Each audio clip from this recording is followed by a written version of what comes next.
بسم اللہ الرحمن الرحیم۔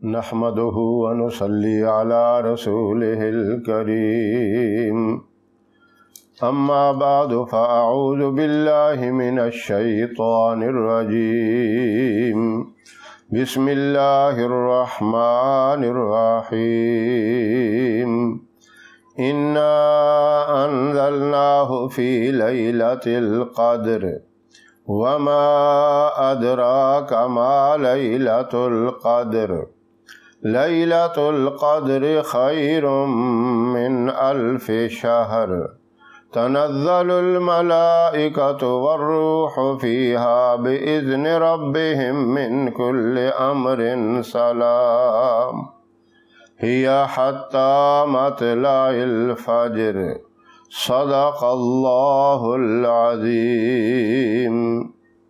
محترم سامعین، السلام علیکم ورحمۃ اللہ وبرکاتہ۔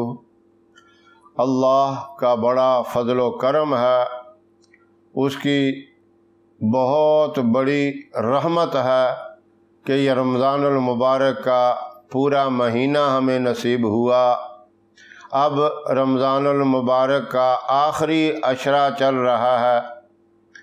اس عشرے کے اندر لیلۃ القدر کی رات بھی ہے، جو کہ آخری عشرے میں طاق راتوں کے اندر آپ صلی اللہ علیہ وسلم نے بتائی، اور زیادہ احتمال اس کا 27ویں کی رات کو ہے۔ حضرت عائشہ صدیقہ رضی اللہ تعالی عنہا سے بھی 27ویں شب کے بارے میں بہت سی روایتیں موجود ہیں، اور بھی بہت سے صحابہ رضی اللہ تعالی عنہ سے روایتیں ملتی ہیں، اور بعض صحابہ نے یہ بھی کہا کہ وہ طاق راتوں میں بدل بدل کر آتی رہتی ہے، لیکن زیادہ احتمال 27ویں شب کو بتائے گئے ہیں۔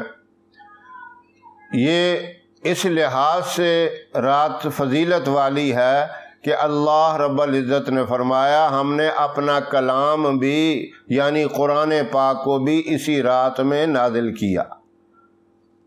یہ سورہ مبارکہ جو میں نے آپ کے سامنے تلاوت کرنے کی سعادت حاصل کی ہے، اس کے اندر یہی چیز بتائی گئی ہے، انا انزلناہ فی لیلۃ القدر، یعنی لیلۃ القدر کی رات جو ہے بڑی عظمت والی، قدر والی، فضیلت والی۔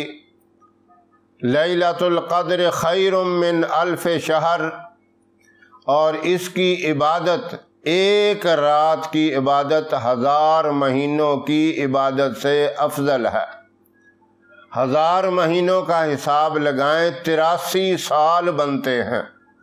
اب 83 سال کی عمر بہت کم لوگوں کو نصیب ہوتی ہے، اور اگر ہو جائے تو ایسی کئی بیماریاں لگ جاتی ہیں کہ انسان بستر پہ ہی پڑ جاتا ہے، تو پھر وہ پوری رات جاگ کر عبادت نہیں کر سکتا۔ تو اللہ رب العزت نے اپنے محبوب کی امت کو یہ سعادت عطا فرمائی، یہ انعام عطا کر دیا کہ ایک رات کی عبادت کو 1000 مہینوں کی عبادت سے افضل قرار دیا۔ تنزل الملائکۃ والروح فیہا بإذن ربہم من کل امر سلام۔ اس رات اللہ رب العزت کی رحمت سے فرشتوں کا اتنا نزول ہوتا ہے کہ زمین کے اوپر جگہ تنگ ہو جاتی ہے۔ سلام ہی حتی مطلع الفجر، صبح طلوع آفتاب تک اللہ کی طرف سے رحمت اور سلامتی ہوتی ہے۔ اب یہ پوری رات عبادت کی، اللہ کی طرف سے رحمت کی اس رات کو قرار دیا گیا۔ سب سے بڑی چیز اس رات میں جو کرنی ہے، 3 نمازیں اس رات میں آتی ہیں۔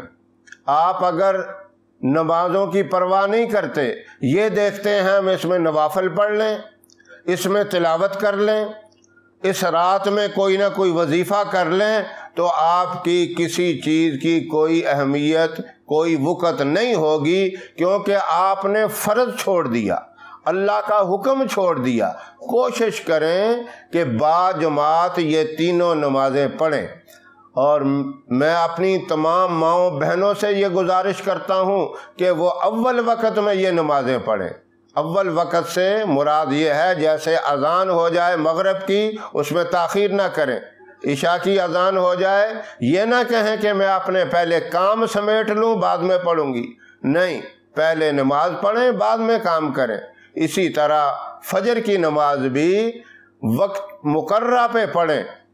ان الصلاۃ کانت علی المؤمنین کتابا موقوتا، اللہ نے مقررہ اوقات پہ ان نمازوں کو فرض کیا۔ اس میں آپ کی اپنی مرضی نہیں چلتی، بلکہ اس میں اللہ کی مرضی کے مطابق کام کرنا ہوگا۔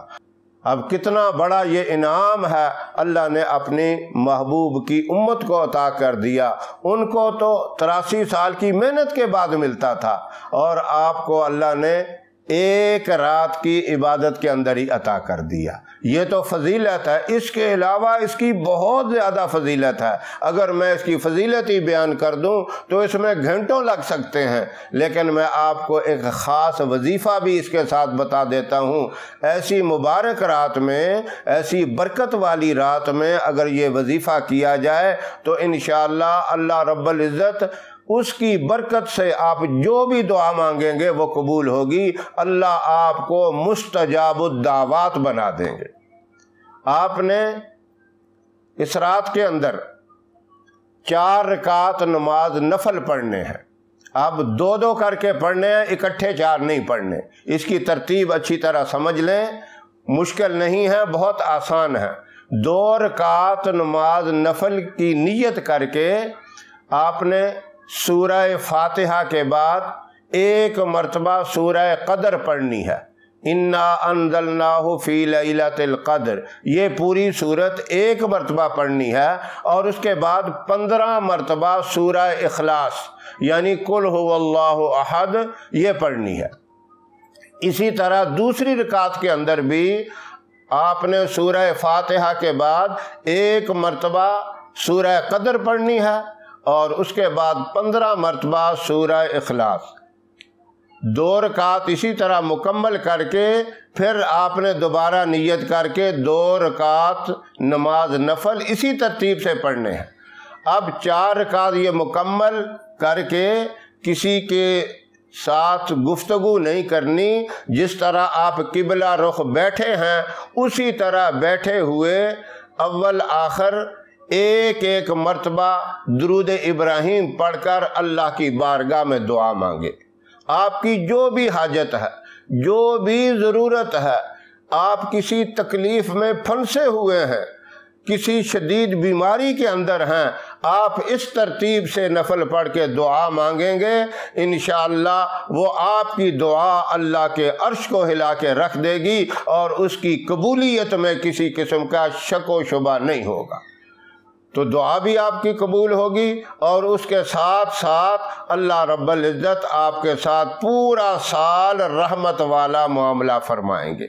تو یہ ایک بہت آسان سا عمل ہے۔ اس مبارک رات میں ہر بندہ کوشش کرتا ہے میں جا کر کچھ نہ کچھ عبادت کر لوں، اپنے اللہ کو راضی کر لوں، اپنے روٹھے ہوئے رب کو منا لوں۔ رب کو راضی کر لینا، رب کو منا لینا یہ بہت بڑی کامیابی ہے، اور رب کو ناراض کر دینا یہ بڑی ناکامی ہے۔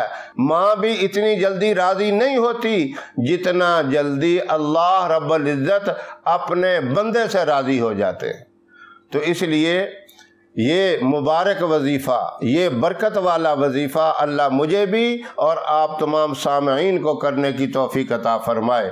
ہماری ویڈیو آپ کو پسند آئے اسے لائک کریں، شیئر کریں، ہمارے چینل کو سبسکرائب کریں اور ساتھ والے بیل آئیکن بٹن کو ضرور دبائیں تاکہ ہماری آنے والی ویڈیوز کی اپ ڈیٹ آپ تک آسانی سے پہنچ سکے۔ اللہ آپ کا حامی و ناصر رہے۔ انشاءاللہ پھر کسی نئے وظیفے کے ساتھ آپ کی خدمت میں حاضر ہوں گے، تب تک کے لیے اجازت دیں۔ السلام علیکم ورحمۃ اللہ وبرکاتہ۔